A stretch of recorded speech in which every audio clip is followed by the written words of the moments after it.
En esta ocasión vamos a hablar de lo que es una empresa. Vamos a empezar con el concepto de qué es una empresa. Es una unidad económica de producción cuya función es crear o aumentar la utilidad de los bienes y servicios para satisfacer necesidades. Todas las empresas, no solamente los restaurantes, sino la gran mayoría de las empresas satisfacen necesidades sociales, es decir, para la sociedad. Yo no voy a hacer una empresa para un solo comprador o para un solo vendedor. Por lo general, ¿y por qué dice que es una actividad económica? Puede producir, puede comercializar o puede dar un servicio, es decir, no necesariamente tiene que producir. Una de las empresas que producen en México es Bimbo, que produce alimentos como los restaurantes, pero también pueden dar bienes que no necesariamente van a la producción directamente, sino ya los compra como Walmart, los compra y los vende, o dan un servicio, ¿no? Como en este caso los balnearios, las escuelas y demás. ¿Qué es un bien y qué es un servicio? Los bienes son de naturaleza natural, por ejemplo el jabón, la ropa, y los servicios son de carácter intangible, la atención de los profesores, la atención médica, todo esto tiene que ver. Los elementos que constituyen una empresa básicamente son los seres humanos, los recursos financieros, que es el capital, las relaciones humanas y los bienes materiales. Las áreas bajo las cuales se está estructurada una empresa es el área de administración, el área de producción y la gerencia, así como está el área de comercialización, donde tenemos a la bodega, la adquisición y a las ventas, y tenemos a los recursos humanos, donde siempre vamos a buscar su bienestar personal y la prevención del riesgo. Está la gerencia de finanzas, la gerencia de contabilidad y la de producción. ¿Cuál es la clasificación de las empresas? Bueno, estas se pueden clasificar por su estructura jurídica, por su actividad, por el origen de su capital, por su tamaño y por su ámbito estatal.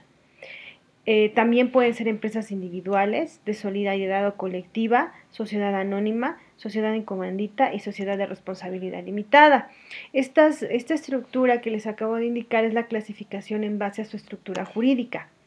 Por su actividad, pueden ser del sector primario, que pueden ser extractivas, mineras, también pueden ser extractivas, como en el caso de Pemex, mineras, pesca, agricultura, ganadería, forestal. Las empresas del sector secundario agrupan las actividades industriales de construcción y de bienes. Y las empresas del sector terciario son las empresas de servicio, como los bancos, los hospitales, la educación, el transporte, los restaurantes.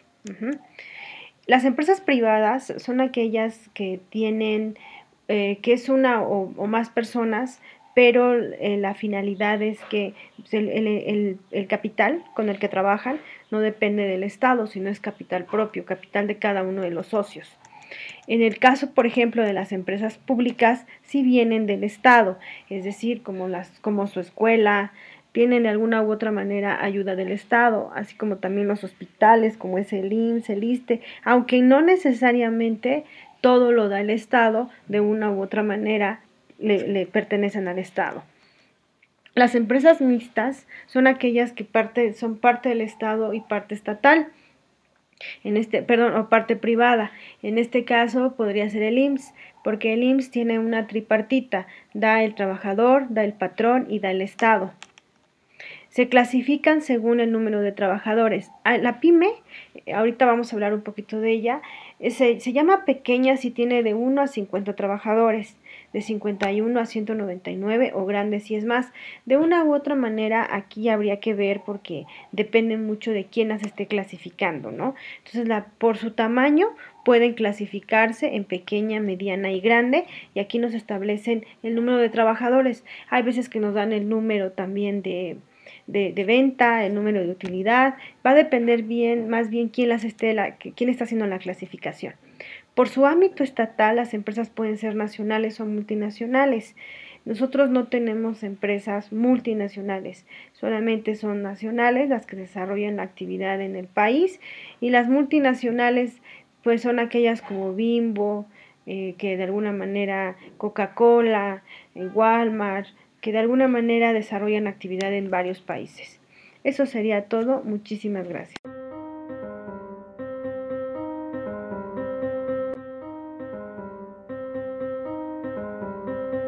Hola, ¿cómo están, muchachos? Mi nombre es el profesor Rubén Bazán, del curso de Economía. Hoy vamos a trabajar el tema de la empresa. Pero nosotros nos preguntaremos qué es una empresa, cómo se constituye, cómo es que se formaliza, ¿no? ¿Por qué es importante la empresa dentro de lo que es la economía de un país, ¿no? Nos estaremos preguntando todo eso. Vamos a empezar primero por la parte definitoria, ¿no? En la definición nosotros vamos a encontrar que la empresa es una organización, ¿no? Es una institución, una agrupación de personas en las cuales van a organizarse para reunir, combinar adecuadamente a una serie de factores productivos, factores que van a ayudar a generar bienes y servicios, ¿no? Que es lo que más necesita o lo que más requiere la sociedad. Pero ahora nos explicaremos qué característica adquiere una empresa. La empresa adquiere las siguientes características. Tenemos el fin económico. ¿Cuál es el fin económico de las empresas? Producir bienes y servicios, ¿no? O sea, crear los bienes y servicios para la comunidad. Segunda característica, tiene un fin mercantil. ¿Cuál es el fin mercantil de la empresa? Simplemente dice, ¿no?, que las empresas, una vez elaborados los productos, tienen que trasladarlos a los mercados. ¿Para qué? Para que sean intercambiados. Ahora, ¿cuál es el fin mercantil entonces de la empresa? Producir para vender en los mercados. Tercera característica, tiene un fin lucrativo. Toda empresa, inclusive las privadas, tienen un fin lucrativo. ¿Cuál es el fin lucrativo? Maximizar las ganancias, obtener las ganancias y los beneficios suficientes para poder generar un crecimiento económico. Y la última es, tiene una responsabilidad. La responsabilidad de la empresa para con la sociedad implica una serie de actividades. Punto número 1, elaborar productos que sean de calidad. Punto número 2, generar empleo. Punto número 3, con la naturaleza. La labor que tiene la empresa, sobre todo las mineras, tiene que ser protección a los recursos naturales. Si una empresa no protege los recursos naturales, el Estado prohibirá la constitución de esta empresa. Es importante siempre tener responsabilidad en cualquier tipo de aspecto, ¿no?, que se va a manifestar en la empresa. Ahora, si nos ponemos a pensar cómo es que se manifiesta todo este tipo de sistema económico, lo vemos aquí en este dibujito. En este dibujo observamos de que estamos reuniendo una serie de factores productivos clásicos, ¿no?, los factores directos y dinámicos de la producción. Por ejemplo, el trabajo, ¿no? Se reúne el factor trabajo, se reúne el factor capital y se reúne el factor naturaleza para poder ser ubicados dentro de la fábrica o dentro de la empresa. ¿Para qué? Para elaborar los bienes y servicios adquiridos. Bienes como, por ejemplo, una camisa, alimentos, etc. Y los servicios, el transporte, el servicio educativo y todo lo demás. Ahora vamos a conocer cómo es que se clasifica una empresa. Como continuamos, en este momento vamos a conocer el tema, lo que es la empresa, la clasificación. En la clasificación nosotros tenemos 3 rubros importantes, 3 caracteres importantes que nos van a hacer conocer a una empresa. Primero, conocer cuál es la propiedad de esta empresa, de qué proviene, no de qué propiedad genera. Segundo, el tamaño de la empresa. Y en tercer lugar, la suscripción de la empresa, ¿no? Aquí vamos a conocer cómo es que se suscribe o cómo es que se inscribe una empresa, ¿no? En primer lugar tenemos a la empresa según su propiedad. Según la propiedad, nosotros conocemos a empresas como la empresa privada, la más conocida, la más abundante, ¿no? ¿Qué es lo que va a determinar una empresa privada? Propiedad independiente. O sea, una empresa es constituida o creada por una persona o un conjunto de personas independientes a la actividad gubernamental. El objetivo, el fin lucrativo. ¿Cuál es el fin lucrativo? Maximizar las ganancias. Ejemplo, la empresa telefónica, Sacoliveros, ¿no? Y una cantidad de empresas que son netamente privadas. Empresa pública. La empresa pública, como ustedes podrán observar, es de propiedad del Estado. O sea, el Estado administra una serie de empresas cumpliendo con un objetivo principal. ¿Cuál es el objetivo principal? No es el lucrativo, más bien es los servicios colectivos. Brindar servicios a la comunidad de manera gratuita, ¿no? Tercero, el ejemplo. ¿Qué ejemplo podemos conocer de empresas públicas? La empresa CEAPAL, por ejemplo, los colegios nacionales, las universidades nacionales, los centros médicos de salud, ¿no? Las postas, etc. Empresas mixtas. En las empresas mixtas se constituye por una propiedad de la empresa privada y del Estado. Sabemos muy bien de que ambas partes, para poder constituir una empresa, tienen que aportar sus beneficios, ¿no? Y al momento de aportar van a generar un objetivo principal. ¿Cuál es el objetivo? Dependiendo de la labor de cada una de estas entidades. Pero ¿cómo se constituye una empresa mixta? A través de concesiones, por ejemplo, ¿no? Las concesiones, ¿no?, mineras van a ser constituidas para poder formar una determinada empresa. Por ejemplo, Petroperú. Petroperú ha sido considerada últimamente como una empresa mixta, ya que no solamente es el Estado el dueño de las empresas, sino también ahora generamos aportes, ¿no? Por ejemplo, Interoil, ¿se acuerdan de eso?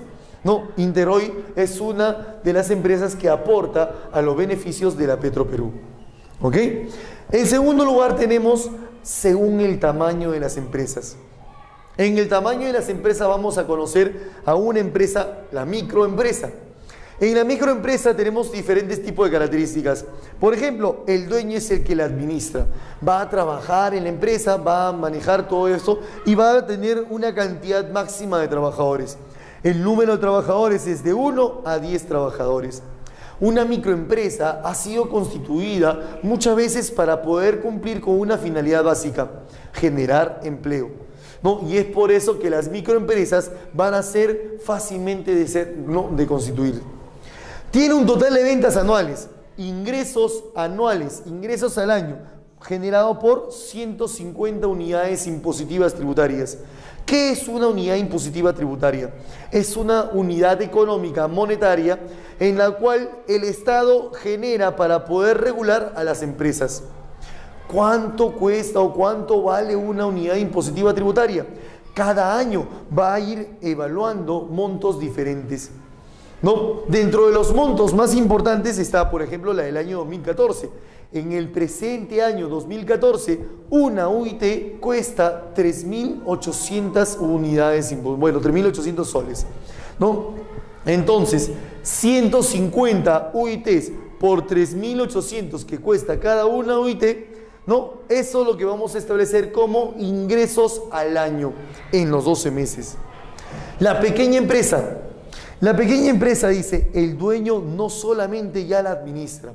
¿Por qué no la administra solamente? ¿Por qué? Porque ya empieza a abrir sucursales, ya empieza a expandirse esta empresa, empieza a generar un crecimiento. Ese crecimiento se manifiesta también en el número de trabajadores. Según la nueva ley de MIPES, dice de que el número de trabajadores para una pequeña empresa es de 1 a 100 trabajadores, máximo 100 trabajadores. Y además, en esa presente ley indica de que el total de ventas anuales, o sea, ingresos al año, debe llegar a un máximo de 1.700 unidades impositivas tributarias, ¿no? Ahora, es importante poder destacar también lo siguiente, que entre las micro y las pequeñas empresas, nosotros encontramos una gran cantidad de empresas en el nivel nacional. El 95% de empresas en el Perú son consideradas micro y pequeñas empresas. ¿Cuáles son las características principales de esta? 1, bajo capital. 2, se generan de manera inmediata. 3, genera el mayor cantidad de empleo, ¿no? Y esto es lo que va a generar. Ahora, también requieren de un bajo costo de producción. La mediana empresa. En la mediana empresa, ya como sabemos muy bien que el dueño no solamente la administra, ¿no?, encontramos un número de trabajadores. En el número de trabajadores hay más de 50, pero no más de 100. No más de 100 trabajadores. Las ventas anuales, ahí sí, supera las 1.700 unidades impositivas tributarias. ¿Hay un límite de una mediana empresa? no hay límites monetarios. En la gran empresa, ¿qué encontramos? El número de trabajadores. Claro, pasa las 1.700 UITs y además pasan los 100 trabajadores en ella. No, es importante siempre conocer de que las empresas, las más consideradas son las MIPES, ¿no? Que son las más abundantes. Ahora conoceremos cómo se suscribe una empresa. Ahora nos toca reconocer cómo es que se constituye una empresa.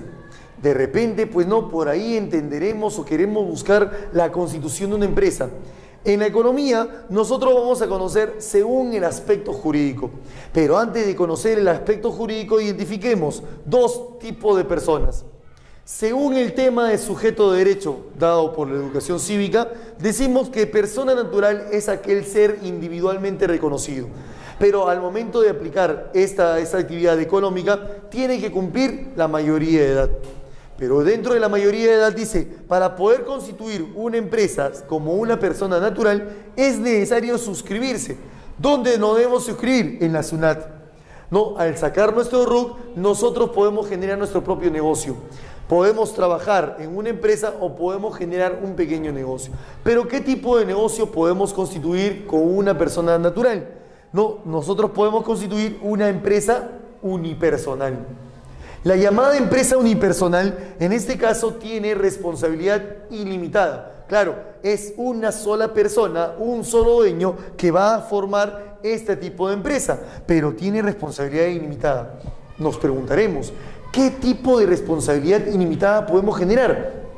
La responsabilidad ilimitada en una empresa es causada o es generada, pues no, cuando una empresa en sus obligaciones tiene que cancelarlas con el capital invertido más sus bienes personales.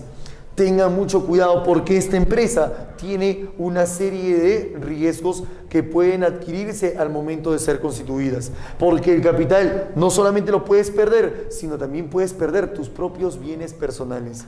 Ahora, pero ¿qué pasaría si yo tengo una empresa unipersonal y quiero constituirla como una persona jurídica?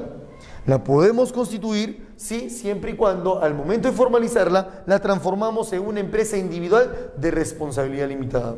Para eso, para llegar a formarla como una empresa individual de responsabilidad limitada, nosotros podemos alcanzar la personería jurídica. Según sujeto de derecho, el curso de educación cívica nos dice, persona jurídica es un conjunto de instituciones o personas, ¿no? O una entidad abstracta en la cual se reconoce mediante un objetivo, ¿no? Final. ¿Cuál es el objetivo? No brindar bienes o servicios requeridos. Pero para poder constituirse como una persona jurídica es importante inscribirlos en la SUNARP. ¿Qué significa SUNARP? Superintendencia Nacional de Administración de Registros Públicos. No, al momento de registrarlo en los registros públicos, todos los bienes de capital que suscribiremos en la empresa, nosotros tenemos para elegir qué tipo de empresa deseamos formar. ¿No? Para esto tenemos dos opciones. Una, empresa individual y otra, sociedades mercantiles. En la empresa individual nosotros vamos a formar un solo dueño. En este dueño, dice, este único dueño tiene responsabilidad limitada. Como ustedes podrán darse cuenta, en la responsabilidad limitada nosotros vamos a decir de que el dueño tiene responsabilidad solamente hasta con el capital invertido en la empresa.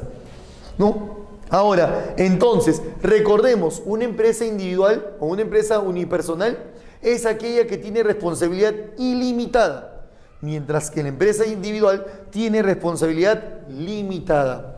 Diferencias, claro, pero la constitución de esta empresa requiere de una inscripción, una serie de documentaciones que hay que presentar a la SUNARP, ¿no? Pero también es importante reconocer que no podemos formar solamente una empresa unipersonal o individual, sino también nos podemos agrupar. Al agruparse dos o más personas que constituyan una empresa, entre estos dos van a formar, o dos o más, una sociedad mercantil. Dos o más dueños constituyen o constituidos entre sí se denominarán socios. ¿No? Para esto, las sociedades mercantiles tienen una subdivisión, la sociedad colectiva. aquella sociedad constituida por dos o más socios que van a aportar capital y trabajo en la empresa. ¿No? Esta sociedad colectiva lo van a elaborar de manera responsable. ¿Y qué responsabilidad tienen? Ilimitada. La sociedad en comandita. Esa sociedad en comandita se va a formar dentro de lo que es la sociedad. ¿Pero qué tipo de sociedad genera? Dos socios diferentes. Uno es colectivo y el otro es comanditario. El socio colectivo es aquel que aporta capital y trabajo en la empresa. Y además su responsabilidad es ilimitada, ¿no? Y en la sociedad en comandita, el socio comanditario es aquel personaje que solamente pone su capital. Y como solamente pone su capital, él tiene responsabilidad limitada. En la sociedad de responsabilidad limitada, esa sociedad de responsabilidad limitada se constituye como una sociedad comercial, en la cual hay un máximo de 20 socios, no más. Y estos aportan participaciones iguales. Todas las participaciones son iguales. Si un socio desea aportar 2.500 soles, por ejemplo, todos los demás tienen que aportar el mismo capital. Esto es en la sociedad de responsabilidad limitada. No, por último tenemos a la sociedad anónima. Ojo, la única sociedad en la cual se constituye mediante el aporte de acciones. ¿Qué es una acción? Un título o valor que cumple o que compete una parte del capital de la empresa. Esas acciones tienen que estar inscritas, ¿no?, en la SUNAR y además en la CONACEP, ¿no?, la Comisión Nacional Supervisora de Empresas y Valores, y además de la Superintendencia de Mercado de Valores. La Superintendencia de Mercado de Valores es la institución del Estado que tiene como obligación regular la suscripción y las ventas de las acciones de una sociedad anónima. Para eso, en la sociedad anónima nosotros vamos a constituir dos tipos de sociedades anónimas. Una sociedad anónima abierta. En esa sociedad anónima abierta se constituye por una cantidad mayor a 750 socios. En la sociedad anónima cerrada encontramos una sociedad máxima de 20 socios en ello. No, a los socios se le va a denominar accionistas y entre ellos va a haber una organización que en el tema de sociedades mercantiles van a poder constituirla. Lo más importante para mí es poder entenderlo, es hacerle entender con datos principales cómo es que se constituyen estas empresas. Muy bien, eso es todo por hoy. Espero que les haya gustado esta clase. Ya nos volveremos a encontrar muy pronto. Adiós.